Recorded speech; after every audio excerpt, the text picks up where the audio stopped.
तो आज हम जानेंगे ब्रह्मांड के ऐसे रहस्यों के बारे में जो आज भी मनुष्य के लिए अनजाने हैं। तो भूगोल का जो आज का चैप्टर है वो है बिग बैंग सिद्धांत। बिग बैंग सिद्धांत उन रहस्यों की खोज करता है जो इंसान के लिए अभी भी अपरिचित हैं। जो हमारा ब्रह्मांड है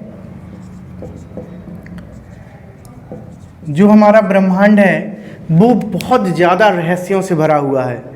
ये जो ब्रह्मांड, जिस धरती पर हम रह रहे हैं, ये धरती ब्रह्मांड का एक हिस्सा है और इस ब्रह्मांड में ऐसे ऐसे रहस्य छुपे हुए हैं जिसे जानने के लिए एक बहुत ही उत्सुकता इंसान के अंदर होती है। इसके लिए एक रुचि होना चाहिए, है ना, और तब हम इसके रहस्यों को जान पाएंगे। तो ये बहुत ही अद्भुत है इसको जानना। तो ब्रह्मांड के बारे में अगर हम देखें तो ब्रह्मांड में कहीं पर बहुत भयानक तापमान है, तो कहीं पर बिल्कुल ठंडा है, कहीं पर बहुत ज़्यादा उजेला है, तो कहीं पर बहुत ज़्यादा अंधेरा है, कहीं पर ढेर सारे ग्रह हैं तो कहीं पर कुछ भी नहीं है, कहीं पर सारा जीवन और सारा अस्तित्व है और कहीं पर समय भी नहीं है। तो इस तरीके से अद्भुत चीज़ों के साथ हमारा ब्रह्मांड जो है भरा हुआ है ना। हमारा ब्रह्मांड एक अनोखा है और जब हम देखेंगे तो देखते हैं इसमें जो हम एक बताते हैं बिग बैंग का सिद्धांत, ब्रह्मांड की उत्पत्ति का सिद्धांत है। ये क्या है? ब्रह्मांड की उत्पत्ति का सिद्धांत है ये, ठीक है। कहा जाता है कि इस संसार में पहले जब कुछ भी नहीं था, तब उस समय जब ब्रह्मांड की उत्पत्ति हुई तो किस प्रकार से हुई उसके लिए सिद्धांत दिया गया था। हालांकि और भी कई सिद्धांत ब्रह्मांड की उत्पत्ति के लिए दिए गए हैं, लेकिन जो बिग बैंग की थ्योरी है इसको सबसे ज़्यादा मान्यता प्राप्त है। हालांकि जब बिग बैंग की थ्योरी दी गई थी तो इसका बहुत मजाक उड़ाया गया था। जो बिग बैंग के सिद्धांत है, जो बिग बैंग के सिद्धांत इसको दिया था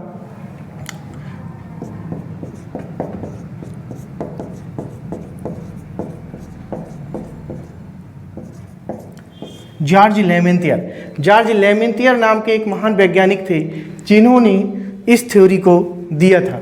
और इस थ्योरी में इन्होंने बताया था कि किस प्रकार से ब्रह्मांड की रचना हुई है। लेकिन शुरुआत में जब इन्होंने थ्योरी दी तो इनका बहुत मजाक बनाया गया। इनके आसपास के जो लोग रहने वाले थे इनका बहुत विरोध किया गया, है ना। लेकिन धीरे धीरे कालांतर में क्या हुआ कि जब और रिसर्च हुई ब्रह्मांड के ऊपर, रिसर्च होती चली गई, तो धीरे धीरे फिर आगे आने वाले समय में लोगों को पता चला कि जो बिग बैंग की थ्योरी जॉर्ज लेमेंतियर ने दी थी वही सही है, और जो इनके विरोधी थे वो बाद में इनके साथ ही शामिल हो गए। तो दोस्तों यही होता है, शुरू में आप अपने सिद्धांत के साथ लगे रहिए, अपने जो दृढ़ निश्चय है उसके साथ लगे रहिए। यही हुआ था जॉर्ज लेमेंतियर के साथ। इन्होंने बिग बैंग थ्योरी दी और बाकी लोग इनके जो विरोधी थे वो कुछ समय बाद इनके साथ हो गए और इनके सिद्धांत को स्वीकार करना पड़ा, क्योंकि इनका सिद्धांत बहुत ही मान्य सिद्धांत है। जो ब्रह्मांड की उत्पत्ति है और जो ब्रह्मांड की जो दूरियां हैं, ठीक है, इसमें सबसे जो दूरी है इसमें प्रकाश वर्ष का बहुत बड़ा योगदान है। इसमें अगर हमें बिग बैंग की थ्योरी को समझना है या ब्रह्मांड के रहस्यों को समझना है तो सबसे पहले प्रकाश वर्ष को थोड़ा सा समझ लेते हैं। और बिग बैंग की थ्योरी में ब्रह्मांड की उत्पत्ति में प्रकाश वर्ष का समझना बहुत ज़रूरी है। अगर आपने प्रकाश वर्ष को समझ लिया, ठीक है, तो आप जो है कि ब्रह्मांड की उत्पत्ति को समझ पाओगे। तो प्रकाश, अब हम प्रकाश वर्ष के बारे में देखेंगे तो जो प्रकाश है, प्रकाश की जो चाल होती है 3 लाख किलोमीटर प्रति सेकंड होती है। कितनी होती है? 3 लाख किलोमीटर प्रति सेकंड जो प्रकाश की चाल होती है। 1 सेकंड में प्रकाश इतनी चाल तय कर लेता है। तो अब हमें देखना है कि एक प्रकाश वर्ष में कितना तय करता है। प्रकाश वर्ष, ठीक है। प्रकाश वर्ष का मतलब होता है कि सूर्य जो प्रकाश है, प्रकाश के द्वारा एक वर्ष में चली गई दूरी, ठीक है। तो ये होगा 9460 अरब किलोमीटर। ठीक है, 9460 अरब किलोमीटर, इतनी दूरी एक साल में प्रकाश तय करता है। ठीक है, और इसी को कहा जाता है, क्या कहा जाता है? प्रकाश वर्ष। इसी को क्या कहा जाता है? और जो हमारा ब्रह्मांड है उसका जो टोटल विस्तार माना जाता है, ठीक है, कि जो हमारा ब्रह्मांड उसके विस्तार की अगर बात करें तो वो 93 अरब प्रकाश वर्ष है। कितना है? 93 अरब प्रकाश वर्ष। ये ब्रह्मांड का कुल विस्तार माना जाता है कि अपना जो ब्रह्मांड है 93 अरब प्रकाश वर्ष दूर है। और एक प्रकाश वर्ष बराबर होता है 9460 अरब किलोमीटर, क्योंकि प्रकाश की चाल है 3 लाख किलोमीटर प्रति सेकेंड। इस हिसाब से जो प्रकाश है, प्रकाश की जो गति है, इसी से हमारे ब्रह्मांड का विस्तार हो रहा है और आज भी हो रहा है, और ब्रह्मांड लगातार बढ़ता जा रहा है। तो इसके आगे हम थ्योरी को समझेंगे। इसको आप लोग चाहो तो कॉपी पेन लेके बैठो, इस क्लास को नोट्स करते जाओ। ठीक है, बहुत इंपॉर्टेंट ये थ्योरी है, बिग बैंग की थ्योरी। ब्रह्मांड के रहस्यों को आज हम समझने वाले हैं, ब्रह्मांड के जो राज छुपे हुए हैं।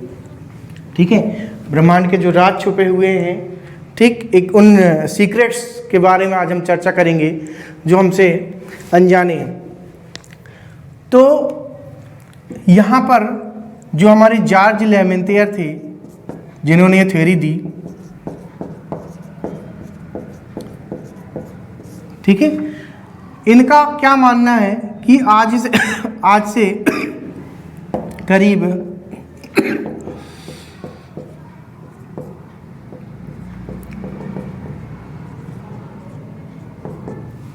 13.6 अरब वर्ष पूर्व क्या हुआ? ब्रह्मांड की उत्पत्ति हुई थी। ठीक है, तो ये बताते हैं कि 13.6 अरब वर्ष पूर्व संपूर्ण ब्रह्मांड में कहीं पर भी कुछ भी नहीं था, सब अस्तित्व खाली था। लेकिन एक तप्त गोली के रूप में यहाँ पर एक छोटा सा पदार्थ मौजूद था। यहाँ पर क्या था? एक तप्त गोला था, और इसके अलावा संपूर्ण ब्रह्मांड में कुछ भी था नहीं यानी कि ये कहा जाए कि ब्रह्मांड नहीं था। ठीक है, तो यूनिवर्स की उत्पत्ति के लिए इन्होंने बताया कि जब ये था तो 1 सेकंड बाद, ठीक है, जैसे ही ब्रह्मांड के आज से करीब 13.6 अरब साल बाद इसमें विस्फोट होता है, तो जस्ट 1 सेकंड बाद यहाँ पर हमारे इलेक्ट्रॉन, प्रोटॉन और न्यूट्रॉन बनते हैं। ये 3 बनते हैं। ठीक है, फिर 3 लाख साल बाद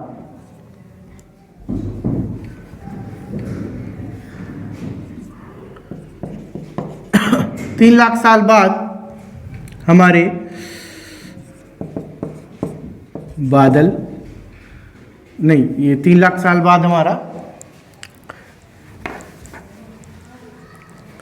पहला परमाणु बनता है। क्या बनता है?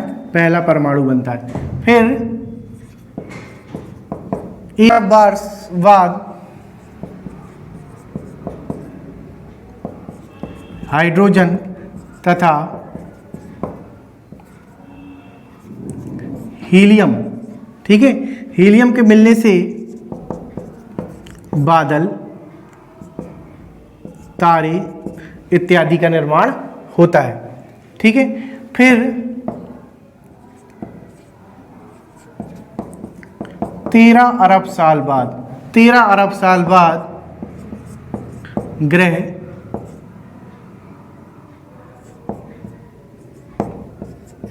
उपग्रह, जीवन, ठीक है, ये सारी चीजें बनती हैं। ठीक है, तो इस तरीके से हमारे ब्रह्मांड की उत्पत्ति होती है।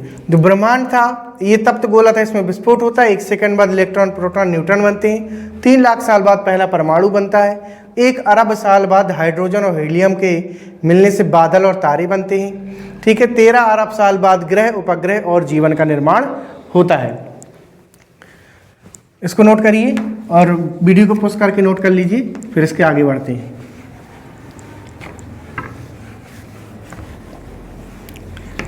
ठीक है।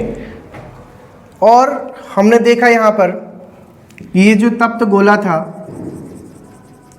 ठीक है, इसमें जो विस्फोट होता है नाभिकीय विखंडन के कारण होता है।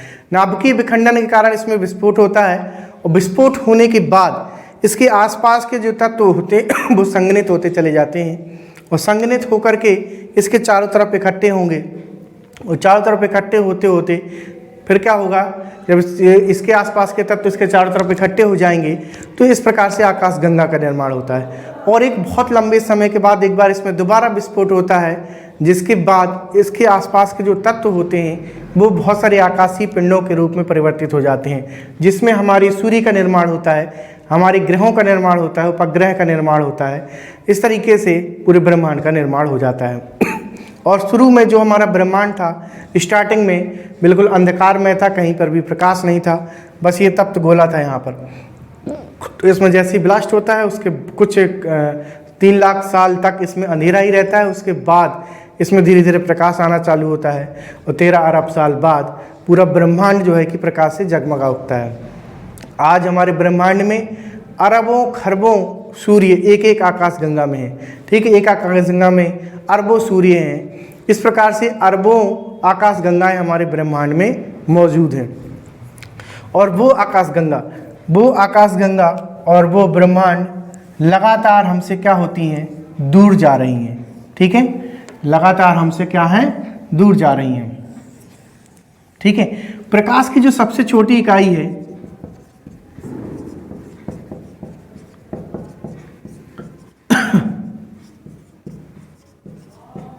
प्रकाश की जो सबसे छोटी इकाई है वो प्लैंक समय है। वो क्या है, प्लैंक समय। प्रकाश की जो सबसे छोटी इकाई प्लैंक समय, और इसी प्लैंक समय में ये जो ब्रह्मांड का विस्फोट हुआ था, बिग बैंग की थ्योरी में जो ये ब्रह्मांडीय विस्फोट बताया जाता है जिससे ब्रह्मांड की उत्पत्ति हुई थी, तो इसी प्लैंक समय में हुई थी। और प्रकाश की गति से ये सारे ग्रह एक दूसरे से आज भी दूर जा रहे हैं, सारी आकाशगंगा एक दूसरे से दूर जा रही हैं। जब हमारी पृथ्वी का निर्माण हुआ था इसी समय में, ठीक है,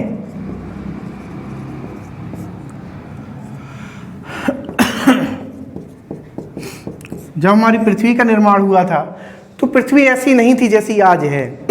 पृथ्वी उस समय ज्वालामुखी और लावा का एक रूप था। पूरी पृथ्वी में चारों तरफ ज्वालामुखी थे, चारों तरफ लावा था, पृथ्वी बहुत गर्म थी।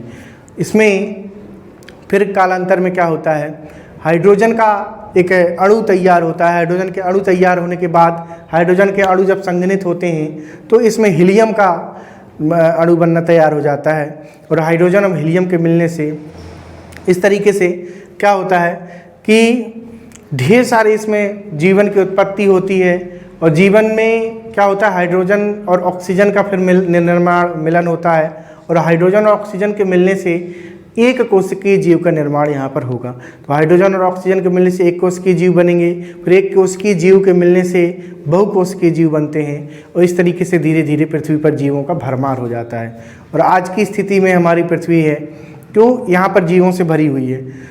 और एक चीज़ है जो रहस्य आज भी बना हुआ है, लेकिन एक चीज़ तो क्लियर है कि पृथ्वी पर इस ब्रह्मांड में हम लोग अकेले नहीं हैं। हमसे भी कई गुना ज़्यादा विकसित लोग भी दूसरे ग्रहों पर हो सकते हैं, हमसे कई ज़्यादा कमज़ोर लोग भी दूसरे ग्रहों पर हो सकते हैं। तो ये रहस्य है, कहीं पर भी कुछ भी हो सकता है। इस पूरे ब्रह्मांड में कुछ भी असंभव नहीं है, ठीक है, तो सब कुछ हो सकता है। तो आज के लिए बिग बैंग की थ्योरी इतनी ही। इसके आगे अभी बिग बैंग की थ्योरी का पार्ट 2 लेकर के आएंगे बहुत जल्दी। ये बिग बैंग की थ्योरी का पार्ट 1 था, इसमें हमने आपको बेसिक जानकारी दी कि बिग बैंग की थ्योरी में किस प्रकार से घटनाएं घटी थी। अभी बिग बैंग की थ्योरी का पार्ट 2 लेके आएंगे, उसमें आपको इस बिग बैंग की थ्योरी की और डिटेल से चर्चा करेंगे, ठीक है। और उसके लिए आपको क्या करना पड़ेगा, चैनल को सब्सक्राइब कर लीजिए ताकि आपको नोटिफिकेशन टाइम से आ जाए।